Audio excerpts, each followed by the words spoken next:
আমি এসব স্টাইল মারছি না, জানো তো আমার হাতটা ভেঙে গেছে, সেই জন্য এখানে রেস্ট নিচ্ছি। ছবি তুলে নাও আগে, চলো চলো সব ছবি তুলে নাও। যদি মিঠুন চক্রবর্তীকে দেখতে এসেছেন তাহলে দেখা হয়ে গেছে, চলে যান। আর যদি পার্টির কথা শুনতে এসছেন তাহলে চুপচাপ বসে শুনবেন। এই যে হাতে এইগুলো নিয়ে ঘুরছেন, কি করবেন একবার ভেবে নিন। তোলা হয়েছে? এই যে পেছনে ওরা দেখতে পাচ্ছেন না, ওদের চেঁচামেচি করছে। এই যে আপনার ডান্ডার কথা বলছি। হ্যাঁ, সরা। বাংলাদেশ তার ট্রেলার দেখিয়ে দিয়েছে, যদি না জিততে পারেন তাহলে পশ্চিম বাংলা থেকে হিন্দু বাঙালি বলে কেউ থাকবে না।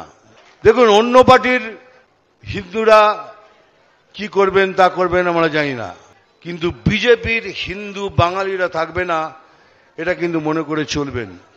কারণ এরা তৈরি হয়ে বসে আছে কি আবার যদি জিতে আসি তাদের নির্বংশ করে দেবো।